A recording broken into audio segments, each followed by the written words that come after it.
The best thing I can do to get applause is to not say anything. It's wonderful.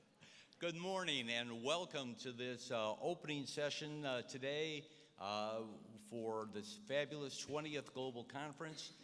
You're going to have a dazzling array of things ahead of you over the next 3 days. And we're starting today with something we're really privileged to do because it involves not only friends of the Institute, but people who have great insights that will really set the stage for much of what we do as we go forward. There is really nothing that is more important to the good of this country or any country than to find individuals willing to give up the benefits that they have in their private lives to assume a burden of public service. Without regard to party affiliation or ideology, we all owe a debt of gratitude to those who are willing to take on that burden. So it's my pleasure now to start the day by welcoming the Secretary of the Treasury, Steve Mnuchin, who over the years has been a great friend of the Institute, and interviewing him before we then go on to our panel following is another great friend of the Institute, Maria Bartiromo.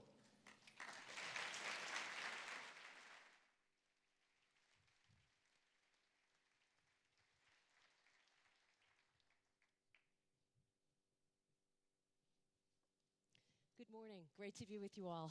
Secretary, thanks so much for sitting down with us. Thank you. It's a pleasure to be home in Los Angeles and here. And giving us clarity on really one of the most important issues in terms of the economy and all of our personal lives as well. Last week, you came out with a white paper of sweeping tax reform, lowering taxes on the corporate rate as well as the individual rate. Your proposal also calls for eliminating things like the death tax, the AMT. Walk us through what's most important as you see it from your tax proposals. Sure. Well, again, thank you for having me here. And Mike, you do such an amazing job putting together this conference. It's so extraordinary. I had the opportunity to travel for the last year with the president on the campaign, and during that time worked very closely with him on his economic program. So we've been thinking about taxes as part of an economic program for a long period of time. And I think the most important thing right now is economic growth. We have had very low economic growth for the last 8 years, and we're focused on an economic plan which encompasses significant tax reform, focus on regulation. I think regulation is important, but we need to make sure we have proper regulation, so regulatory reform, and really fair trade, redoing trade deals that are not fair for the United States. In regards to the tax program, our priority has been simplify personal taxes, create a middle income tax cut, and make our businesses competitive. We have one of the highest corporate tax rates in the world. We tax on worldwide income, and we have this crazy concept of deferral, so it's not a surprise the companies have literally left trillions of dollars offshore. So we've been working very closely with the House and Senate since the president's been in office and since I got confirmed. But we thought it was important last week to put out the outline of what we believe in. And as you said, on the personal side, it is reduction in rates, but simplifying and eliminating almost every deduction. We'll keep charitable deductions, which we think are important, and mortgage interest. And that's what we'll be focusing on the business side. Again, getting rid of certain special interest in return for creating a 15% business rate, which will be available for both big business and small business. And now begins the work in terms of the markup and in terms of what stays, what goes. How different would you say your plan is to what your colleagues in the House have put together? Well, Maria, as I said, I've been literally meeting weekly with Chairman Brady and Paul Ryan and the leadership of the Senate. So the good thing is we absolutely share the same vision of what we're trying to do. So that's, we're all on the same page. And I'd say 80% of the details we're in agreement. There's another 20% that we need to work through. One of the issues we've talked to the House about is their border-adjusted tax, which we said we don't think works in its current form. But again, we're now, we have been working on this, and we hope to get this done, turn it into a bill, have it passed, and for the President to sign as soon as we can. What do you envision in terms of the wiggle room that you have in case you are going back and forth with senators in terms of them wanting certain deductions in or out? One deduction that obviously this room cares about, carried interest. Talk to us about why these deductions. You think there's people in here that care about carried interest? Just a little, just a little. Also, state and income tax deduction, property. I would comment on state income tax. We don't think it's the federal government's job to be subsidizing states. And, I think kind of this is the perfect example where there's some states that have zero income taxes. There's some states that have high income taxes. When I moved from New York, I never thought I could move anywhere else in the United States that would have a higher tax rate. But somehow or another, California seemed to pull that off. But, again, I think that is a perfect example where we should simplify the tax system. Most of America should be able to do their tax return on a big postcard. Most people will take the standard deduction. And, I must say, for people like me who live in California, and it's a gorgeous place to live, you're going to be stuck with higher taxes that you can't deduct. So is it fair to say then that there could be some individuals, some pockets of the population on the high end that actually don't see much change at all in their taxes? If you're taking away all their deductions and you're moving them to the highest rate of 35%, down from 39.6, maybe they'll see their taxes go up without that deduction. Well, when I went through the confirmation process, which was the only thing I wasn't prepared for in going to D.C., one of the senators created the Minuchin rule. So now I feel very important because there's the Buffett rule and there's the Volcker rule and now there's the Minuchin rule, which they said, I had said at the time, our objective was not to cut taxes on the high end, but offset the rate reduction with less deductions, and that's the intent. So, in terms of raising revenue somewhere, that border adjustment tax was not in your plan, obviously. You said it doesn't work in that form. Might we see something similar, like a reciprocal tax or an import tax, in the trade economic policy? Absolutely. I mean, the president believes in free and fair trade. And when I went to my first trip abroad and I went to the G20, there was a whole issue on the communique. This is another part of the new world for me. You spend a month negotiating the communique before you get there. You then spend 3 days there, and then you have to end up changing this communique. But the issue is that the president believes in free trade. I think free trade is not where we charge zero tariffs and someone charges 25%. That's not free trade. So the president, believes in reciprocal free trade and has talked about a reciprocal tax or a reciprocal tariff, again, which hopefully will just lead to other people reducing their barriers. We have probably the largest and most open market in the world for both investment and for trade. In regards to investment in the United States, I chair a committee called the CFIUS Committee, which looks at foreign investments for national security. But other than national security issues, there's no restrictions on investing in this country.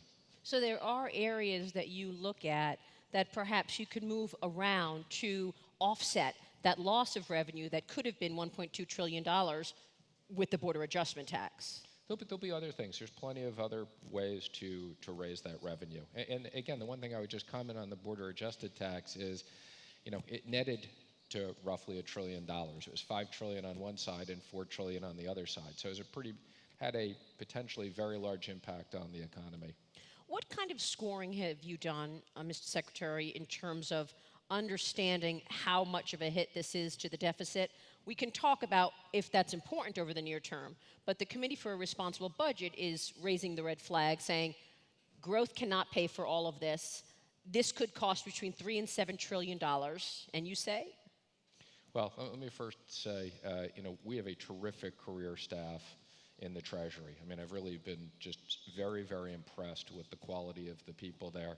We have over 100 people in the tax department, and we've been running numbers, for several months. So we have lots of different scenarios we're scoring. I would say in terms of the external score, people like the Tax Foundation specifically have not scored it because they said they don't have the details. And, kind of when we come out with all the details, and there are things we're going to negotiate with the House and the Senate along the way, it'll be scored. And what I've said, we expect to pay for this through economic growth and through eliminating a lot of deductions. And, when you talk about economic growth, the difference between, roughly 2 and 3% GDP is close to $2 trillion of revenues over a 10-year period of time. It's a big number. Between 2 and 3%, the difference is $2 trillion in revenue. Yeah, it's a huge number. It's a very important point. And so you do think that growth, once you get these taxes in place, can generate enough revenue to actually pay for it? Absolutely. Yeah. Let me ask you about implementation, because a lot of people wondering when, in fact, we might see this take place. You have been back and forth, I know, talking with Congress. What's your expectation in terms of moving this through? Will you move this through the regular process requiring 60 votes, or will you do this through reconciliation requiring 51 votes? Look, I mean, I think we'd like to see bipartisan support, and I would hope that there are Democrats that will support this. Given this is really all about jobs. This is about creating economic growth and jobs. Matter of fact, the statistic, and I was surprised when I heard this, but there's several studies that more than 70% of the tax burden on business is passed on to the workers. So, this is really, our version of a jobs bill. So I hope we get bipartisan support, but if we don't, this is so important to the economy, we'll do it through the reconciliation process. I guess what I'm asking is, we just came off of a long, hard battle over health care, and we know we're not even there yet. Who's to say you're not going to have a similar battle, whether it be over revenue raising through a border-adjusted tax or through these deductions that you'd like to strip away the majority? Are you expecting that kind of battle? Maria, I mean, first of all, when you talk about a battle, and people ask me, well, what was I most surprised about by Washington? And I guess my reaction is, it's not as different as everybody says it is. So everybody's like, oh, Washington's so different. A lot of the same issues in business exist. There's different constituencies. In business, you have shareholders, you have a board, you have customers, you have suppliers. There's lots of different constituencies. So, people refer to this big battle on healthcare. I mean, it's a lot of changes to something that's very significant to the country, and it's still potentially being done in a pretty short period of time. So I think, the expectation that it was going to be done in 18 days was perhaps a bit aggressive, but, it looks like we're very close to getting changes to healthcare done. And, we're going to try to move forward on tax as quickly as we can. Well, clearly, if you could move through a health care bill and then tax reform soon after and then attack infrastructure, you've done quite a lot in this short period of time. And foreign policy. I mean, the other thing, and, again, there's basically three parts to the job at Treasury. One is domestic finance, the other is international finance, and the third is what we call terror financing and intelligence. And I probably spend 50% of my time on foreign policy, sanctions, money laundering, which are all just incredibly important tools. And the president has, I think, made a lot of progress in foreign policy in the first 100 days. It feels that that's where he's getting his highest grades, by the way, in foreign policy. The obviously situation in Syria, which I want to get into with the sanctions that you continue to push there. So I'll get back to that. Let me stay on growth for a moment, because you've been very clear that this is a jobs bill, that the ultimate goal here is to create jobs. So how does this tax plan dictate behavior, and when would you expect to reach 3% growth? We just had a GDP number, as you know, which was very underwhelming, 0.7% in the first quarter. What do you think is behind that, and how long do you think it takes, generally speaking, to break out of this malaise that we've been in? So, I mean, in our projections, it'll probably take 2 years to get up to 3% growth, and then we can have a sustained level. So that's what we're projecting. So, obviously, the sooner we can pass taxes, the sooner we can get regulatory relief, the better we're going to be. Again, these are things that we think are very, very important, and we think that these types of growth rates are achievable and sustainable. And people who say, well, there's cyclical issues, again, I think we can create what's incredible economic growth in this country. Because of tax reform, you think that will be the key metric to actually move the needle on growth? Well, again, I think there's three components to the economic plan. It's tax, it's regulatory relief, and it's trade. And obviously, tax is going to have the most impact on stimulating the economy in the short run. What about regulatory relief? The president has done a lot in terms of executive orders in that regard in the first 100 days. What do you want to see? What's the most onerous that still exists today that you'd like to see a loosening up to further that growth move? Well, my focus is really on financial services. There's other areas of government where we're focused on other regulation. I think, energy is something that's very important to the president, making sure we have clean air, clean water, but that we have energy independence. But on my area, we're focusing on financial services regulation. I know there's a few people in this room that care a lot about that. You should all thank me for your bank stocks doing better. Yeah. But, the president signed an executive order when he got into office. Actually, there's 4 executive orders that we're working on, 1 on taxes, 3 on regulation. And we expect to come out with the first report in June. We've been working very closely. I think we've had probably as many as 500 people in different groups on this.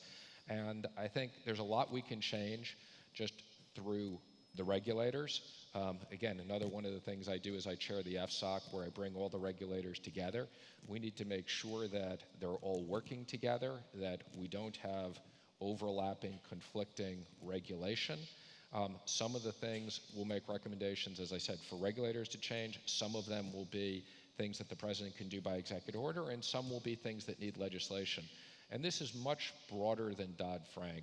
This is really looking at the entire spectrum of regulations and making sure that we have proper regulations, that we don't put taxpayers at risk, but that banks can lend and they understand what the rules are. One of the things I hear constantly is, just tell us what the rules are and we'll play by the rules. But the black box approach to regulation is something we need to get rid of. And regulation here as well leads to jobs, particularly as you mentioned, the energy sector. Do you think that will also be a big jobs creator once you do roll back regulation in energy and start tapping into the U.S.'s potential? I do. And that's not only just a big creator of jobs in the energy sector, but having energy independence and having stable energy prices is something that's very important to this economy and something that we think is achievable. Would you like to see an infrastructure package side by side with the tax package? We've talked about putting infrastructure and tax together. I think we're probably not going to do that. I think they're both complicated issues. But the president is determined on infrastructure. We've talked about spending as much as $1 trillion to rebuild the infrastructure. That's obviously something we don't want to just finance through the deficit. So it'll be through public and private partnerships, through different financing structures, but it's a big priority. Do you think the public understands the priorities of this administration? I mean, you've got the markets rallying, obviously the stock market. You've got the dollar moving on many of your policies. Are people getting it right? I never, the markets are the markets, and they'll go up and they'll go down. But I think that the U.S. economy is a terrific place to invest in. As I look at kind of opportunities around the world, I think the U.S. is still one of the greatest places to invest. The dollar is the reserve currency of the world. And I think there's very attractive opportunities, and you see that reflected in the markets. Why do you think the first quarter was so weak? Part of it was seasonally adjusted. Part of it is the economy is being held back. Because of everything we're talking about, high taxes and regulation. Why was it important for the president to not name China a currency manipulator? Well, let me just, I'll comment a little bit broader on China, and then I'll talk about the currency manipulation issue. But we had a terrific summit with the Chinese at Mar-a-Lago last month, and I think it was kind of a great opportunity for the presidents to meet. it was scheduled in the beginning for them to spend 10 minutes together. They spent over an hour and a half together on their first meeting. As two very large economies, it's very important that we work together. And I think the president has made it very clear that the number one priority to work on with China right now is North Korea. And I think that's a huge foreign policy issue and something that they're committed to work with us on. Now, in regards to currency manipulation, there's no question that they have manipulated their currency. And there's actually no question, right now, they're using the reserves to go the other direction. So right now, they're intervening in the currency markets, but in a way that's beneficial to us. But, the president made it clear his priority is to work with China. And, not only on foreign policy, we've started what we call a comprehensive economic dialogue, where we're in the midst of putting together a 100-day plan with our counterparts on things that we can meaningfully impact in our economy in a short period of time. 3 presidents have tried to get China to help in terms of the North Korea problem. You do think that President Trump actually has made a difference already? Absolutely. I want to get back to sanctions, but let me turn over to the government-sponsored entities. I know a lot of people in the audience want to hear about this. You've been very clear there as well that reform is needed for the government-sponsored entities, Fannie Mae and Freddie Mac. What are your plans? So, there's certain things I came into this job that I knew absolutely nothing about, and I've had a crash course PhD. For better or for worse, the housing market is something I've known a lot about. I've been around for 30 years and have followed the history of Fannie Mae and Freddie Mac very closely. So, we are determined that there will be housing reform. It's not the priority of the first 6 months. It'll be something, although we've had a bunch of meetings on, we'll focus more on in the second half of the year. But what I've said is we can't leave Fannie and Freddie as is for the next 4 years. We need to make sure we solve these problems. Right now, the Treasury has a giant line outstanding to them. So we need to fix that. We need to make sure that, on the one hand, we have liquidity in the housing markets. It's a very, very important part of the economy. On the other hand, we can't have taxpayers at risk. And right now, taxpayers are at risk through the Treasury's support. Is that a 2017 priority or beyond once you get the other things done? Again, I've said it's in my top 10. It's whether it's the end of this year or the beginning of next year, that's the time frame we're looking at. And again, they're complicated issues also, but we're determined, again, we'll reach out to lots of different people and figure out what the proper role for them is going forward. I was very struck that Fannie and Freddie were exempt from the Freedom of Information Act. So the broad public really did not understand whether the government, then President Obama, was taking money from all agencies to use that money for Obamacare. And in fact, he was. The profits have been retained by the government. To be used elsewhere. That's correct. Yeah. So in terms of the housing market, you think once these are reformed, then the housing market will have better liquidity and be able to... I think, Maria, there is plenty. The housing markets have rebounded. That's the one area of the economy where you've seen a big rebound in many, many areas.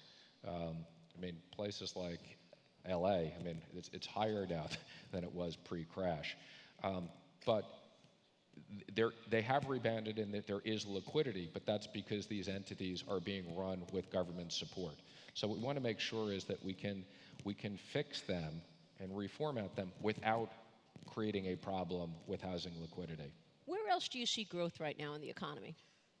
I see it all over. I think increase in productivity, increase in manufacturing, increase in trade. I see lots of opportunities. One of the key parts to the tax plan is this 15% rate on so-called pass-through companies, small owned and operated businesses. This is a big deal in my view because these companies, small companies, have been going from 39.6% tax rate. They'll go all the way to 15%. But how do you ensure that people won't game the system and say, oh, well, I'm going to turn Maria Bartiromo into Maria Bartiromo Enterprises so that I could get a 15% tax rate? Yeah, that's a very good question and something I'm very focused on. And what I've focused on is we should have a business tax rate, not a corporate tax rate that's just available for big corporations. We need to have a tax rate that's available for small and medium-sized businesses as well. Now, most of America doesn't understand the word pass-through. I know the people in this room do, but we will make sure that small and medium-sized businesses have the benefit of that, while at the same time, this is not going to be an opportunity for somebody who should be paying 35% personal taxes in the top bracket that can use a 15% pass-through to arbitrage the system. 50% of the people today do not pay any tax. What about the low end? What is the plan? 10%, or can you give us any breakdown in terms of where the income levels break down? Well, the low end is actually, as you just said, zero, because with the increase in the standard deduction, there'll be a significant part of the population that doesn't pay taxes. So although the lowest tax rate is 10%, the lowest effective tax rate will be zero. Why was it important to you to keep in those the charitable deduction and the mortgage deduction? I think that those are two areas that are important to a lot of things that Americans believe in. And I think in terms of charitable donations, that's something that we support in terms of having public money and private money focus on social issues. And in regards to the mortgage interest, that's kind of like apple pie. Again, owning a home is something that's been part of the American dream, and we want to keep it that way.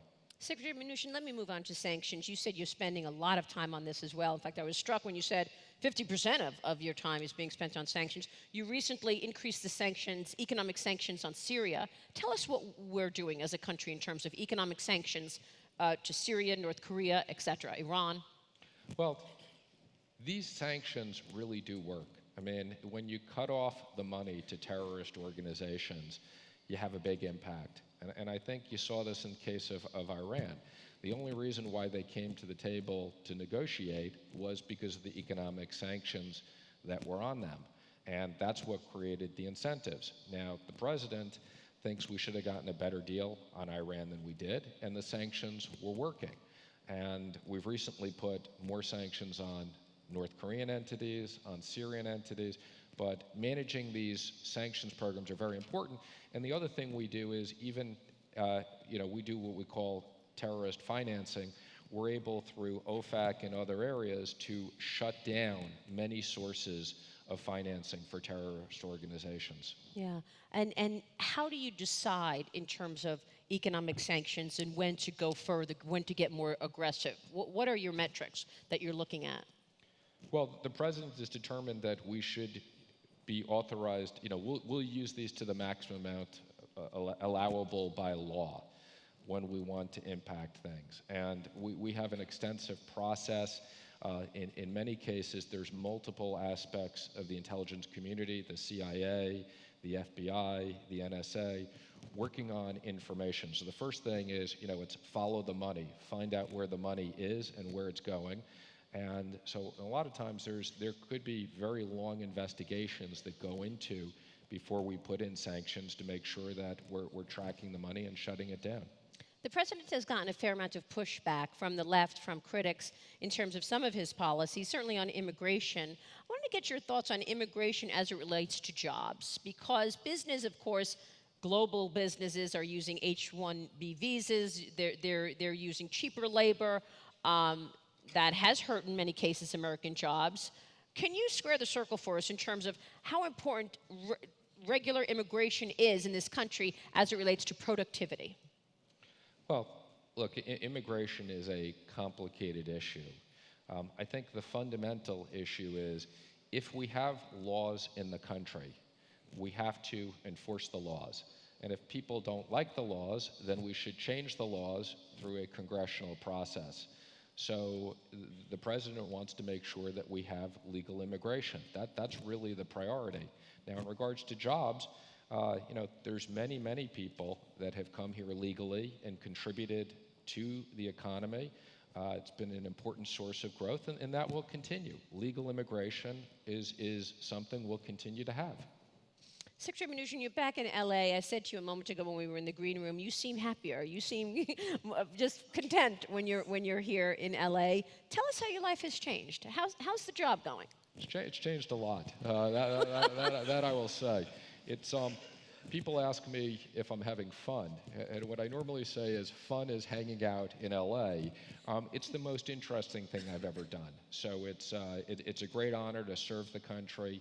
I feel it's very important what we're doing. And I think the other thing that's different about this administration is we're listening to a lot of people. So one of the things I do like about coming to the Mnuchin conference is I get to see a lot of people. I get to hear a lot of ideas. There's no shortage of good ideas, and we're open to listening to people. But it's a friendly room here.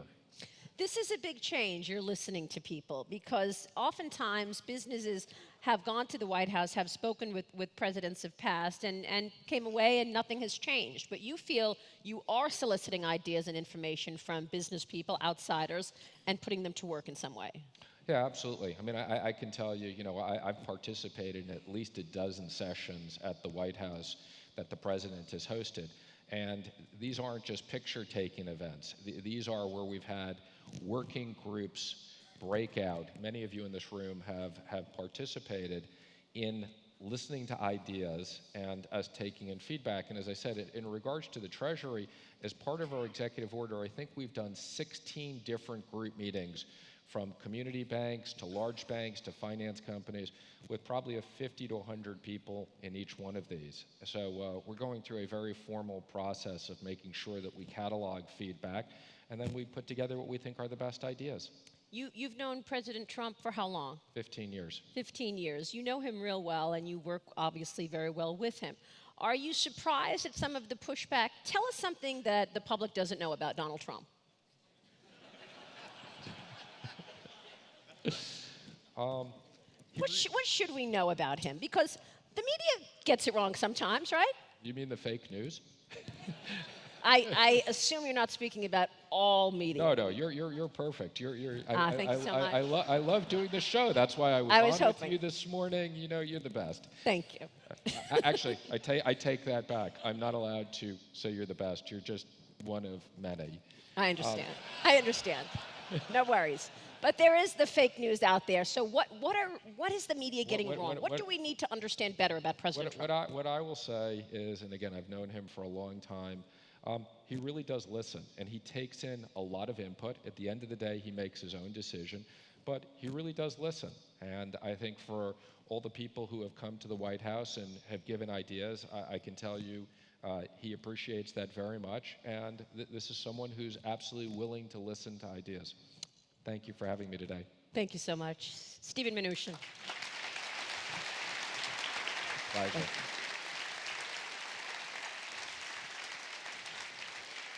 Ladies and gentlemen, we are going to have a panel of investment icons on the stage. In 1 minute, we're just going to rearrange the chairs. If you'll bear with us for 30 seconds, please.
Okay, please be interactive.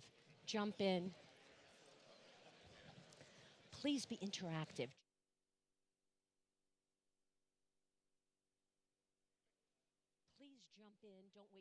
ask you a question, just look at me and take your moment. It'll get boring real.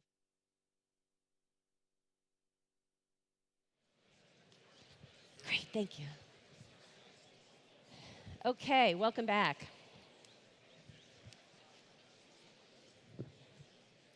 We are here with a panel of investment gurus and titans. Want to get right to it after hearing what the Treasury Secretary just told us. I'm joined up here on stage Mohamed El-Erian, Chief Economic Advisor, Allianz, former Chairman, President Obama's Global Development Council, Thomas Finke, Chairman and CEO of Barings, Scott Miner, Chairman of Investments and Global Chief Investment Officer, Guggenheim Partners, Arunma Oteh, Vice President and Treasurer of the World Bank, and David Solomon, President and Co-Chief Operating Officer at Goldman Sachs. And thank you all for being here. Appreciate it very much. What did we just learn from Stephen Mnuchin? What are your reactions to the tax plan on the table? Kick us off. Sure. Well, I think the biggest thing I've learned listening to the Secretary and also in some of the discussions already around the conference is really the outreach and the information they're getting in making these decisions and the process. I think a big thing here is going to be the process. So we're at a starting point. I think there's a lot of work to be done to pull together, whether they do it through reconciliation or not. But there's a process underway, at least in starting, that we hope, I hope, that we'll get some done. I agree. At the end of the day, whether you buy into the growth projections or not, we need the tax reform. Scott? Well, I think I was pleased to hear the Secretary talk about bipartisan support because, the tax plan that's been outlined is pretty broad. We need to find some sources of revenues and some places to cut some expenses if we're going to hit the revenue neutral point. So, but I think the Secretary's got a good first start at it. Well, we know what the markets have thought, right? We're talking about a gain since Election Day, David Solomon, in the double digits. You look at a stock like Goldman Sachs or any of the banks that are up sharply.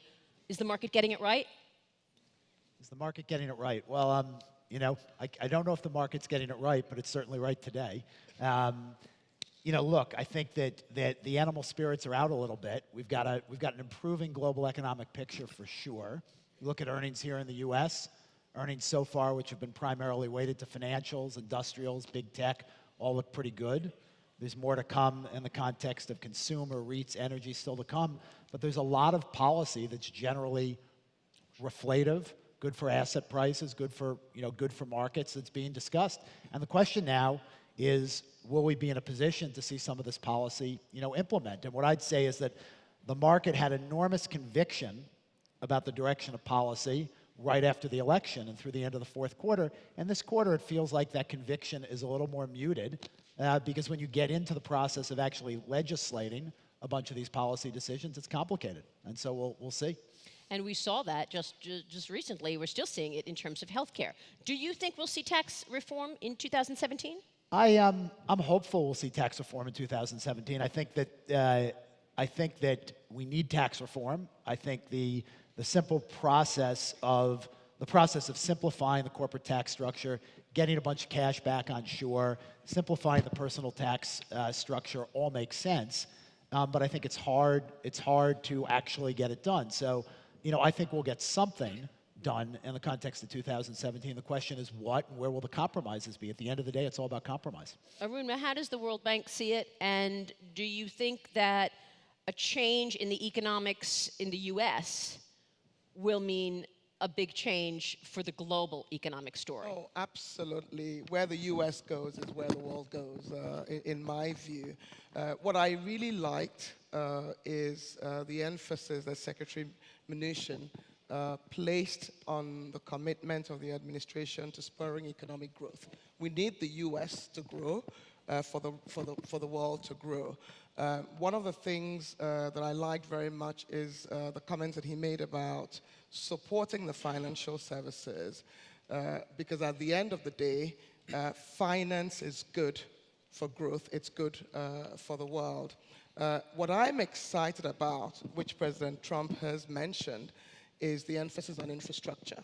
And if you take our experience over 70 years from around the world, if you increase infrastructure stock, it will certainly spur economic growth by by up to 2%, depending on the stage of development of the country and depending on the nature of infrastructure. And, as I sit here today, 56 years ago, the World Bank financed the bullet train that connected Tokyo and Osaka.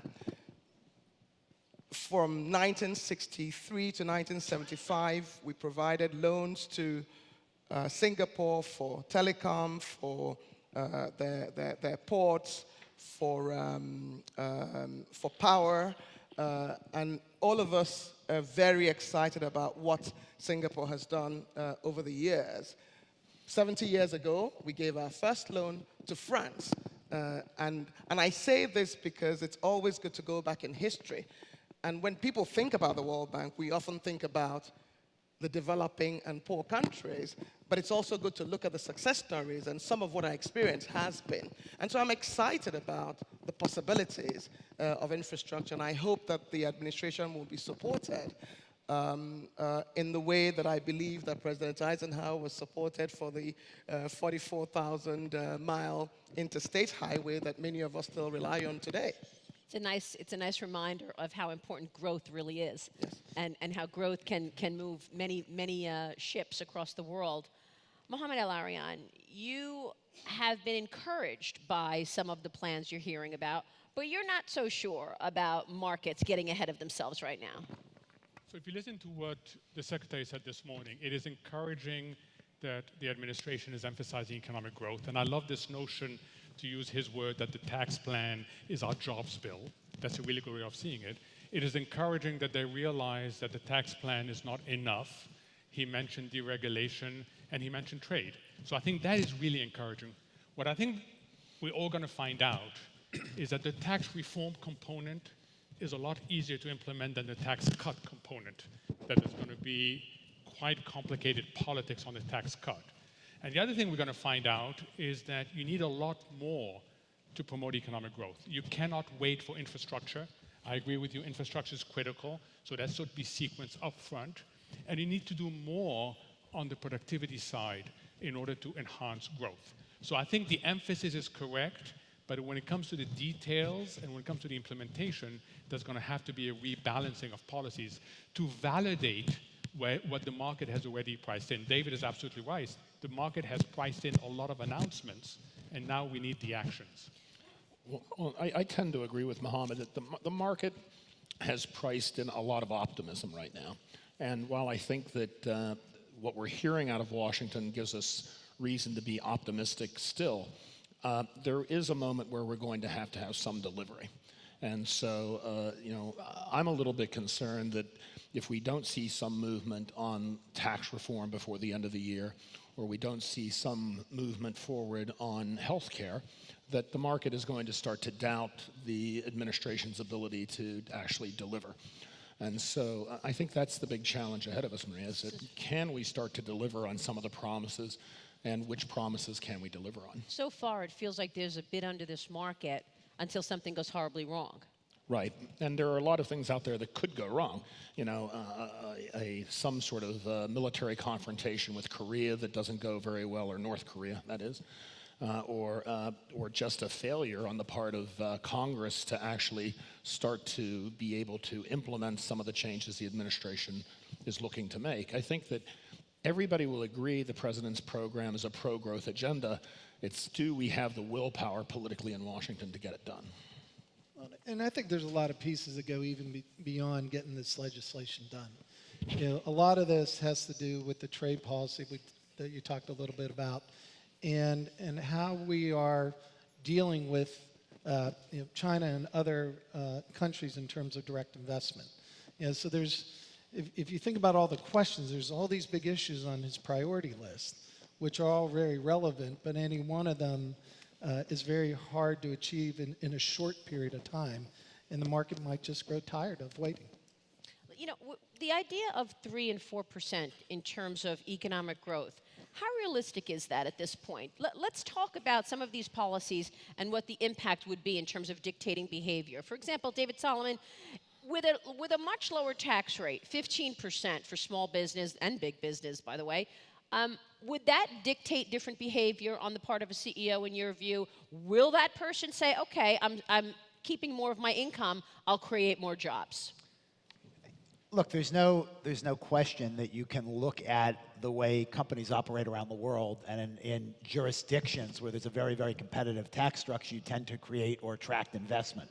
And so I think it's pretty clear if we had a more competitive tax structure, corporate tax structure here in the United States, that should spur investment and it should create benefits for the economy here.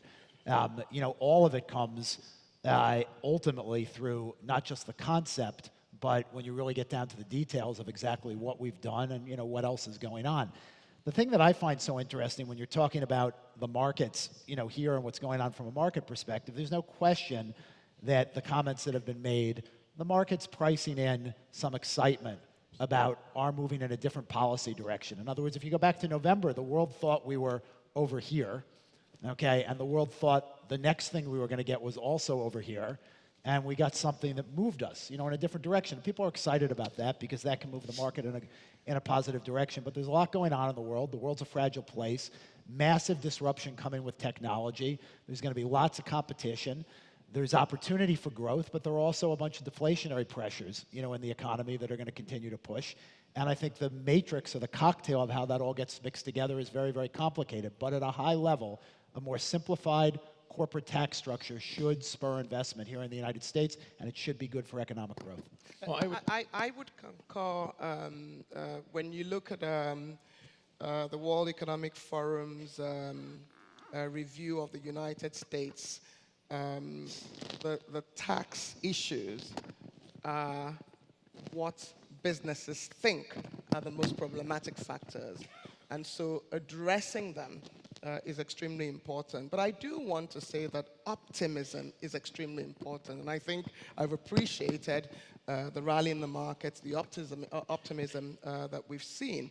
And I appreciate the fact that the Secretary Minuchin is focusing on regulation in the right way.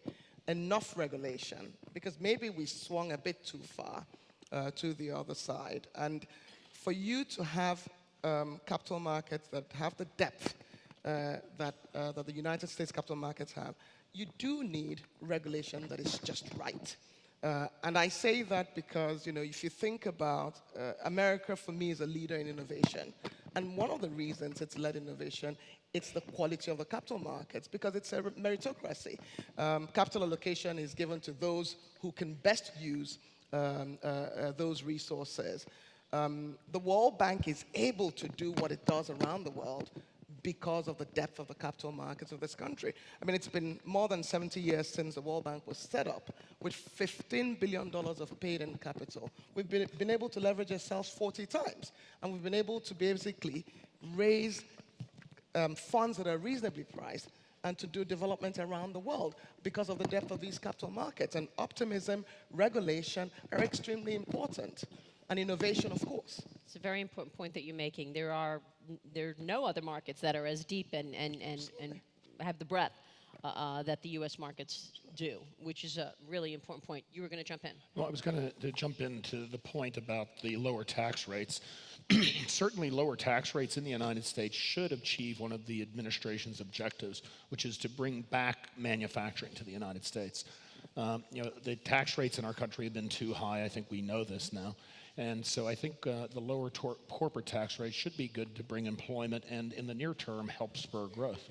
So, Maria, I don't think there's any question as to whether there is optimism and whether the optimism is warranted. I think a lot of things that trouble people in this room is the contradictions that they have to deal with. So yes, the stock market is doing great, but what are 10-year bonds doing at 2.30? They were 2.60 a few weeks ago. Well, we just had a GDP that was really weak. But even before that. Okay. Yes, the soft data is wonderful, but the hard data, GDP, retail sales, inflation, suggests a soft patch. Yes, optimism is off the roof, is off the charts according to the stock market, but the geopolitics are a real concern. So I think part of the puzzle is how can we have all these contradictions together, and how does optimism prevail over these other signals? And I think we've learned two things. One is we have a lot more time for resolution than before because there's so much liquidity in the system. And we have been conditioned as a marketplace to buy every dip. So there is a lot of time to reconcile these contradictions, which is a good thing. And the second thing is, in order to reconcile them in a positive way, you need policy actions. That announcements will not carry you forever. But I think part of the hard thing, if you're in this room, is do you pay attention to all these other signals that are not as optimistic? Well, I would add to that, I think there's an underlying current here. We talk a lot about the impact of the government and deregulation, tax reform. Yeah, the economy is fundamentally changing. You look at industries like retail, where the Amazon effect is coming through.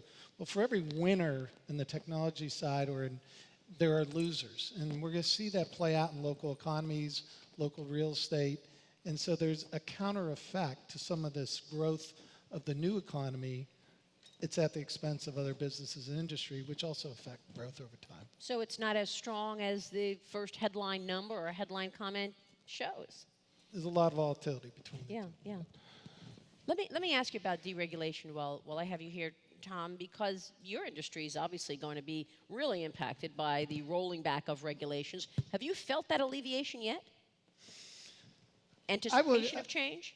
I wouldn't say, we're insurance owned and we're asset management firm, so we deal with a level of regulation, whether registered investment advisor, and we really haven't seen anything affect it in the short term. There are things like risk retention and maybe changes to the DOL rule, which could impact managers going forward. Clearly, you're probably less worried about more SIFIs and more looking at, how does regulation, how do you start up mortgage market again from a private perspective with the GSE reform? So I don't think that anything's really changed from November to today. It's more what's going to happen, will we simplify things, and how does it maybe make it a little more economic to run your business? Same question for you, David Solomon, on regulation, the rollback of the rules. What's the impact? Well, I'd agree with what was said. There's not been a rollback of the rules at this point in time. I guess the way I'd look at this, and the secretary made comments along these lines. We had a horrible financial crisis. There was a massive amount of regulation that came into play.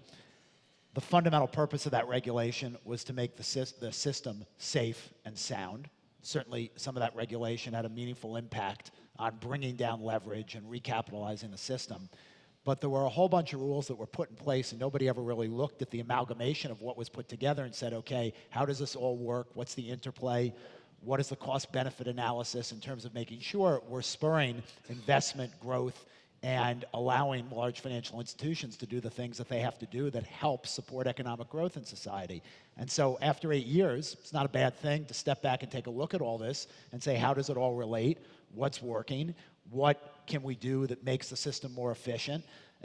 What can spur or be growth supportive as opposed to things that are creating headwinds to growth, while never at any point in time changing that fundamental foundation of safety and soundness in the system. And this is a good time to take a look at that. I do think, and the secretary said this in his comments, that there are a handful of things that you can do that will improve or help the system move forward, and comments around transparency. What are the rules? How do they work so that people can plan and plan appropriately? I think that stuff all makes sense. There are lots of reporting requirements that are very, very burdensome, but really don't affect safety and soundness, particularly around the vocal rule, for example, and how can that be amended in some way, shape, or form that can create more market liquidity, because market liquidity is very important.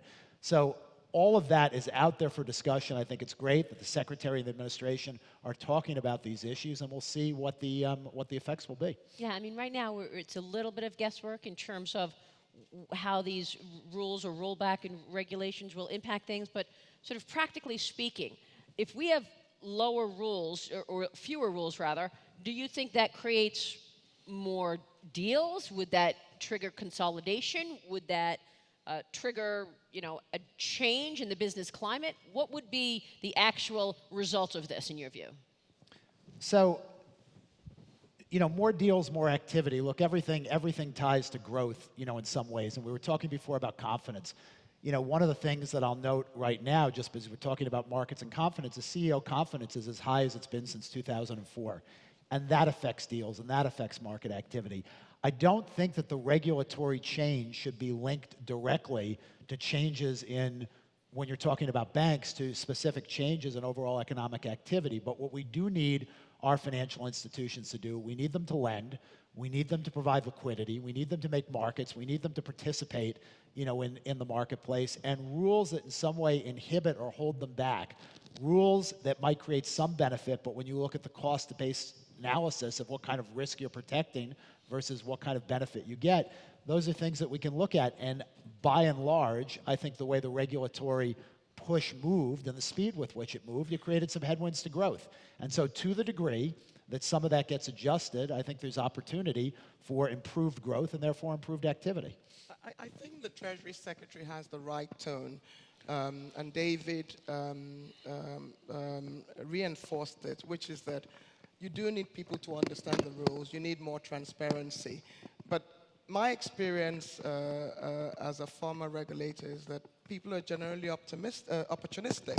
And so if you take what's happened with Basel III, where the banks have not been able to do as much because of capital requirements, what you've seen is a number of institutional investors start to look at asset classes that they traditionally wouldn't have looked at because the banks haven't had to be able to lend, for example, into infrastructure.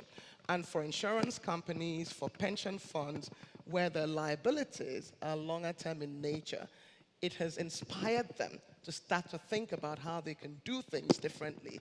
And in a sense, how to partner with the World Bank, how to focus on EM infrastructure. And I say this because, of course, we manage our own funds, and we manage funds for central banks and pension funds around the world. So I think that if the rules are clear, if they're transparent, then people are opportunistic and focus on how they can, in a sense, take advantage of the rules. Yeah. Yes.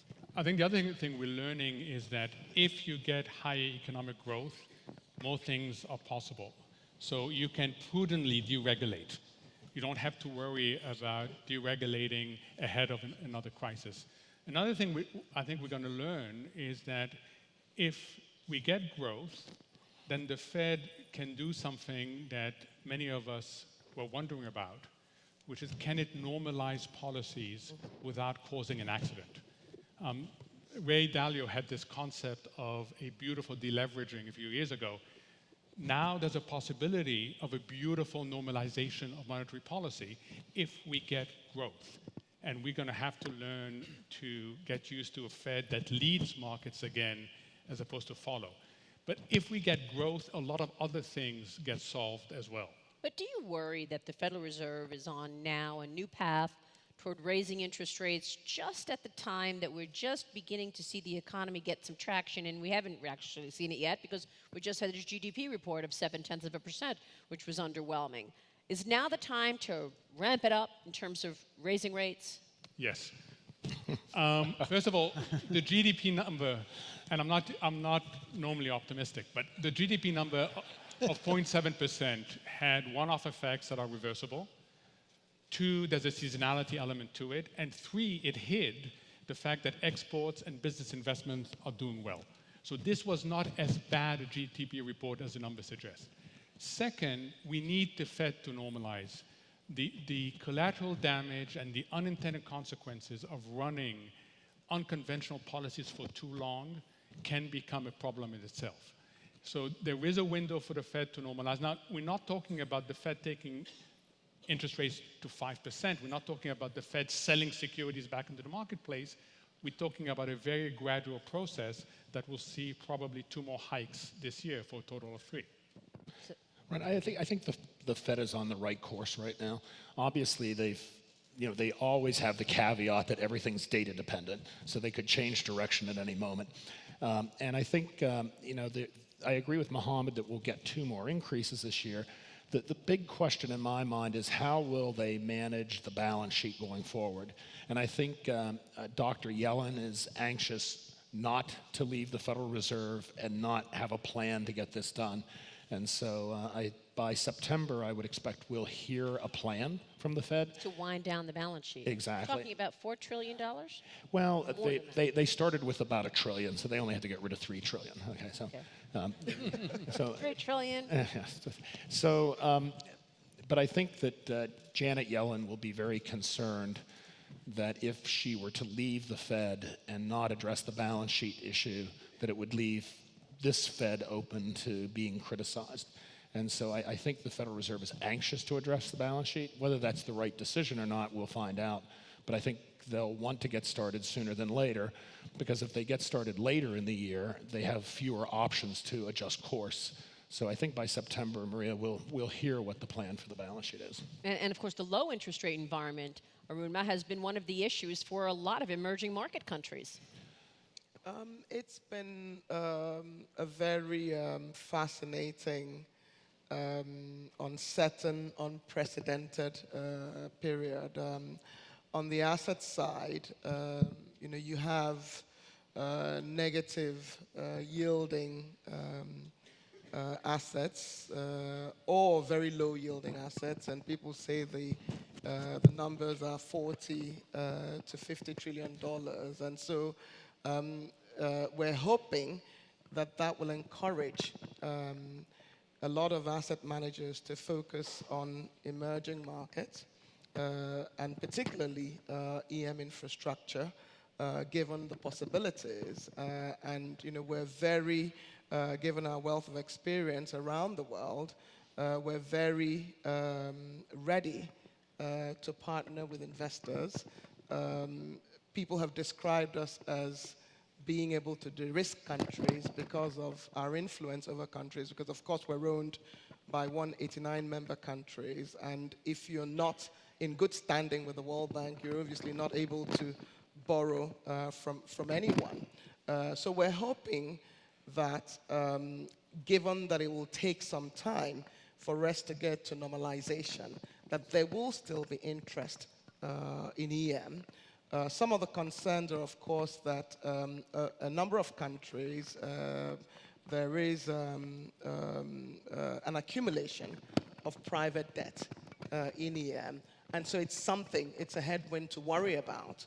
But I think our experience is that EM has generally, based on their past experience, been able to weather some of the storm, and it's probably an opportunity for those who want to consider it as an opportunity for diversification. I want to come back to this point because I know a couple of you on the panel are looking at emerging markets quite favorably right now. So we'll come back to that. I want to get your take on what the Secretary said about the dollar, because it seems to me that the U.S. has a balance to walk here. It's no new surprise, but as the administration comes out with these positive policies, these growth policies, and as hopefully we see growth move, people will buy the stock market, people will buy the dollar. Increasing the value of the dollar is only making things that much harder, making our products more expensive abroad. Your takeaway on the dollar conversation? So the good news is that the dollar is a relative price. It's relative to another currency. Why is that good news? Because if it were an absolute price, what would happen is exactly what you said, which is that people would be attracted to the US by at least two things. One is higher growth, two is higher interest rates. The dollar would go up quite sharply, and that in itself would create economic headwinds and, importantly, would create political headwinds. So the US cannot right now afford a significantly stronger dollar. How do you avoid that? By having other countries also step up to the plate on what they need to do. And you need Europe in particular to step out of the plate. So an important element of the Secretary's job and others is going to be to try and convince, influence, inform, whatever word you want to use, Europe to also do what it has to do to promote economic growth. If that happens, then both areas grow together. The dollar doesn't become a major problem. If Europe lags, then the dollar in itself can become a major headwind. I'd agree, and I think it's, again, we start talking about the U.S. a lot. Brexit's still alive over there, French elections, the German elections coming up. There's still this big question about the sustainability of the euro. And if that goes the wrong way, it only complicates matters worse. So the reality is we now live in a world where it's a global economy, there are global flows, and the impact of dollar euro, dollar sterling, dollar yen, euro yen, those matter, and it's sort of a multi-level issue to manage. Yeah. But being one of the people here old enough to remember the Reagan administration, right? Going into the Plaza Accord in 1984, the dollar was skyrocketing, and actually got to parity against the pound, and the stock market was roaring. And yet, in the period after that, when the dollar weakened significantly, the stock market continued to increase. Global U.S. growth continued to grow. And so, I actually believe that Treasury shouldn't be focusing so much on the value of the dollar. If they get the economy right, the currencies will sort themselves out. And so I think the administration's interest in seeing a weak dollar to help exports might be a bit misguided. I think we would be better off let's get the fundamentals right about the U.S. economy and let the currency land wherever the right place is. So, Scott, I have to ask you a question because the French election was raised, the German election was raised, Brexit. What do you do with the political side of the dollar? So, on the economics, you may be able to convince me. Right. But what about the politics of it? Well, I think the politics of the dollar are short-lived, meaning that the dollar is a safe haven in times of uncertainty, and certainly the uncertainty that hangs over our heads right now with Europe is not to be ignored. But I think as Europe sorts itself out, the dollar finds its own level. So I think the strength that we might see in the dollar as a safe haven in the short run is a fairly short-lived And the protectionism, the concern that the stronger the dollar, the more the threat of protectionism? Well, I think protectionism and using the dollar as a tool for protectionism is a dangerous path. And I think, if we were certainly to look at a border adjustment tax and the impact on the dollar, I think that the consequences of those policies might be not quite exactly what would be best for long-term growth in America. I mean, you look at just an automaker, for example, where in a car, certain components in a car have to cross the border 6, 7, 8 times. If they're going to Mexico to be installed in a seat and then coming back to the U.S., a border adjustment tax would be very difficult. Well, and one of the things I think... Not difficult, but just complicated. It's very complicated. And one of the things people seem not to focus on is the bilateral nature of trade. I mean, certainly the administration's done a great job of taking advantage of that. But for instance, if you look at China, in February, there was a huge surge in Chinese imports of U.S. oil to China, as opposed to in January where there was a deficit. And so the point is, if you're going to import goods from a certain country, it's very easy to redirect those imports to another country. And so you can actually manipulate the bilateral trade. And so if you want to put a tariff on the Mexican border, for instance, to bring in auto parts, then you're going to have a foreign importer say, well, I'll just buy the cars from Mexico. I won't buy them from the United States. And as you say, Maria, keeping track of all this gets extremely complicated and may have unintended consequences. Well, there's been a 30-year process of building supply chains all over the world that were based on a bunch of assumptions. And when you start talking about the border tax, you're taking away the foundation of those assumptions. And these supply chains can't be rebuilt, in 10 minutes.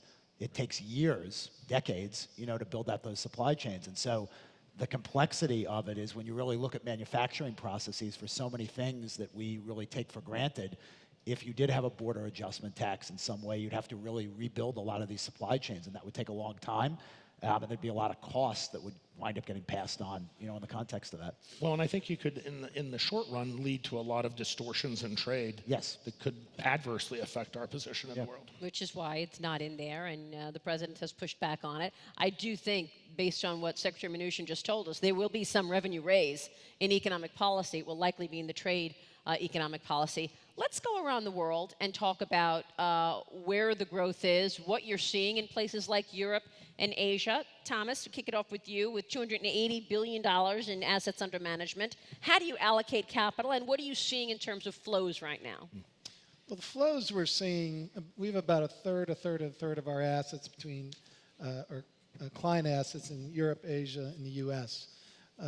Clearly, the last few years, we've seen more into risk assets, more flows from Europe and Asia on the margin in our institutional client base.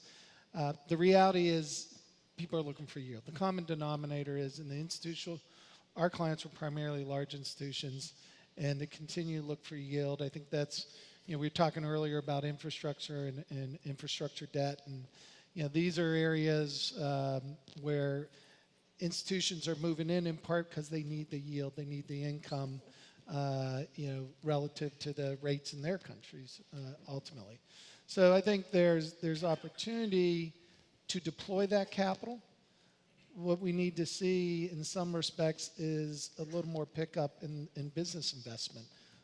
For instance, in the U.S., to really not just keep refinancing debt markets, but to deploy credit into new business ideas and into growth. So definitely a lot of money around the world. Certainly growth in areas like Southeast Asia. We just need to see more growth here. And Europe, you're seeing what? Are people warming up to Europe at this point or not? They haven't abandoned it. From an investment standpoint. From an investment standpoint, it's very situational. I think the debt markets there, you can are pretty well bid.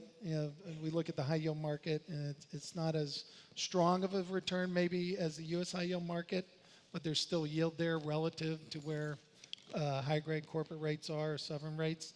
I don't think the negative issues you would look for in a credit cycle are as apparent in Europe or U.S. yet in the cycle. So we see some value in the credit markets. Scott, similar portfolio, $270 billion in AUM. How are you allocating capital? Well, we're very focused in fixed income. We're seeing a lot of flows coming out of Asia, particularly Japan. Coming out into the United States. And for a lot of the same reasons that Tom's talking about, which is, the yield pickup to come here. Financial repression is alive and well in Japan as it is in Europe. And, high yield assets are very attractive. One of the things, Maria, we've been doing is trying to lean against it a little bit with our clients, to get them to understand that we're late in a financial economic expansion. Credit spreads are extremely tight, especially in high-grade corporate debt and high yield. And so, this is a good time for people to upgrade their portfolios. And we have about 50% of our client money comes out of insurance companies. And as they're caught in the dilemma of trying to increase their portfolio yields to deal with legacy liabilities, and yet at the same time maintain a high asset quality, it's a real challenge, but that's the sort of thing that we're trying to navigate. They're finding the most yield in corporate bonds, you said? Well, high yield bonds are, still the cheapest thing out there. But, when you're sitting here, and Tom, you can correct me, double B corporate bonds are yielding, 4.5%. So that's a high yield bond. Stock market's up 15% since election day. Exactly, and you could have earned 2% on your high yield bond. So I think the challenge for people is to not get forced into taking on a lot of credit risk when spreads and yields are so low, and to try to maintain a high quality portfolio. And so what we find is a lot of that trade-off comes in moving toward asset-backed securities and other places where you can get incremental yield without taking on the kind of risk that you have to in high yield and below investment grade. You're seeing the same. Yeah, you're definitely longer in the cycle, so you got to be more selective.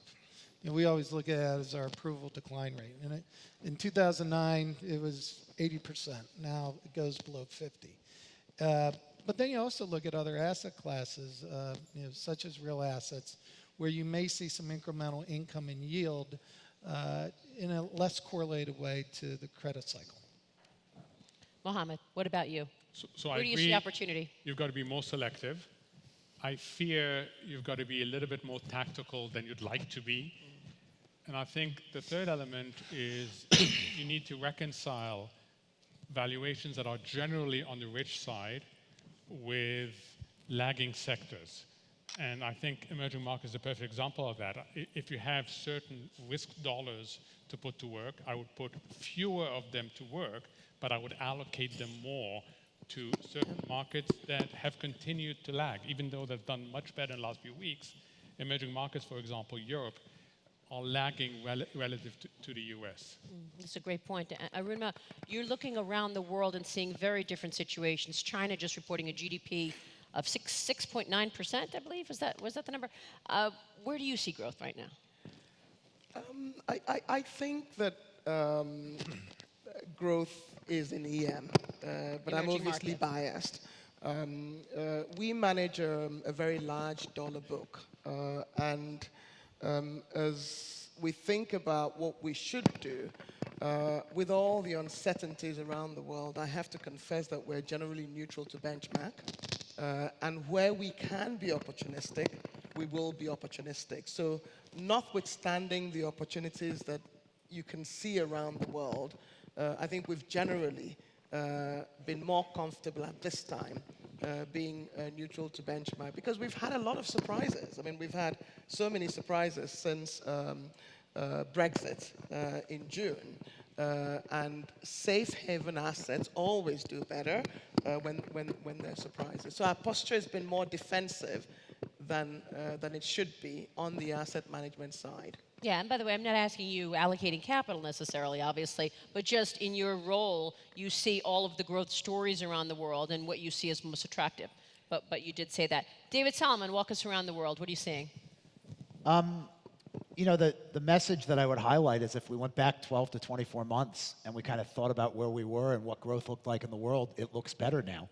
And so 24 months ago, people felt like the world was growing, 3.5%, and the world's definitely growing better. And if you take a tour around the world, there's definitely more growth, a little bit more stability around that growth, it feels like, at the moment. I was in Asia in the last 6 weeks. If you think about if we were sitting here last year on this stage talking about China and just what the sentiment was, in the first quarter around China, and you think about where we are now, I think the Chinese are very inspired or very focused on managing the stability with the Party Congress coming up in the fall. But I think they've done a pretty good job. And when I talk to big multinational CEOs that are selling, into China, they say they see a real improvement, in the last 6 to 9 months with respect to consumer demand, coming out of China. And so that feels, relatively stable at the moment. That doesn't mean that it can't get sidetracked and we can worry about the amount of leverage and debt that's in the system there, but that feels pretty good. I was in Europe 2 weeks ago, meeting both with investors and also with CEOs, and there the general sentiment is a surprise that while not as robust as it feels in the US, growth's better than people expected. And if you think about when's the last time in Europe you've had all these elections, significant elections at the same period of time, those are things that create uncertainty, yet despite that uncertainty, the underlying economic growth, when you talk to CEOs across the continent, is actually, the growth's better than what they expected. I wouldn't call it robust, but certainly better. So you bring that back around, and into the US, despite the first quarter GDP print, labor's tighter, wages are starting to go up. We really are operating at close to full employment. There are lots of issues, but that package is generally growth's better. That, I think, is tempered by the fact that the world feels a little bit more fragile geopolitically. I think the nationalism and the protectionism, aren't good when you balance that, and I think there are more of those other risks that have the potential, to slow stuff down or knock us off or create disruption. But at the moment, and the way I kind of look at it big picture, is it feels like, by and large, versus 12, 24 months ago, we're doing a little bit better, and the market seems to be endorsing that.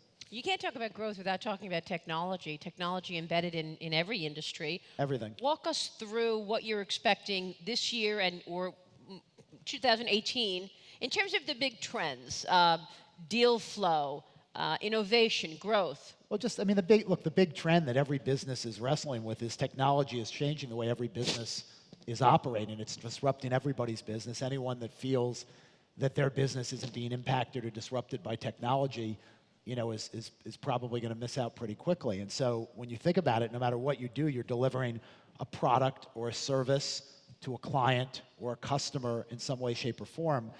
How you deliver that more effectively, more efficiently, how you improve the quality of it, how you connect with your clients and your customers to distribute. Technology and having the best technology to do that is what's differentiating businesses. And so the trend, around this is a significant trend. It affects labor. it affects supply chain, it affects margins in business. And this is quite, it's going to be quite disruptive. And so I think we're going to continue to see change around the impact that technology has on business. And it's not as simple as Amazon comes. Amazon's obviously, it's enormous. Amazon grew 27% on $130 billion of sales. But as Amazon's starting to build stores, malls aren't going away. It's a complicated matrix, but technology is really challenging businesses, and businesses have to think more aggressively about that. I'm excited about the possibilities and absolutely what blockchain will do to the financial services sector, but we're very anxious about what it means for the poorer countries in the world, whether they'll have the same kinds of strategies that China had with AI and some of the challenges that represents. So I'm on the one hand very excited, but then worried about some of the consequences of technology. And I think the way to reconcile this is to think of technology as enabling you to do things that you couldn't do before, as long as you're willing to disrupt the way you think about the business that you've run. So the disruption should be to the mindset, and that's what's really hard, because you have to think differently. But technology for every business enables you to do things that you couldn't do before, and that's what's so exciting. Yeah. And for developing countries, you can leapfrog so many levels of innovation right now. No, you're right. I mean, the mobile telephone sector is a great example as to what happened in the last 20 years, and it was really the developing countries leapfrogging that led to some of the developments. In developing countries, you don't have the burden of all the infrastructure and capital, and so there's lots of opportunity as a result. Well, I've been waiting for artificial intelligence to take over my job, and and some people say I have artificial intelligence now, but I do think that coming back to the Trump administration, one of the challenges I think the administration will ultimately face is starting to address this issue, which is going to revolutionize our society in the next 10 to 20 years. Robotics, artificial intelligence, all the things that can, as Mohamed says, we can embrace and can actually improve our standards of living. Or if we get it wrong, it'll take low-wage jobs away. And so, finding the right policy mix for this is going to be a real challenge, but an opportunity for Washington. And it is already taking low paid jobs, right? Robotics. Depends. You go to the pizza restaurant and You're even seeing robotic prostate cancer surgery. It's pretty extraordinary. It's going. But a lot of it too, and I think the other piece that's very important in this evolution is education. One of the things we got to focus on, not just the regulations and policies, but how are we thinking about the primary to secondary education path for the new jobs of the future? And I think that should be talked about a little bit more. It's one issue for today, but in 5 and 10 years, do we have the right education system for the future jobs? What industries do you believe will be most impacted by the president's policies? Industries. Whether it be positive or negative, is there an industry that sticks out in your mind that's really going to see the big impact here? well, I think financial services are already getting hit or getting an advantage. I believe banks and especially the large banks will do well with this. As I mentioned earlier, I think manufacturing will do well with this. So I'll start out by throwing those two as winners. All right, we will leave it there. Thank you, everybody. Thanks so much, ladies and gentlemen.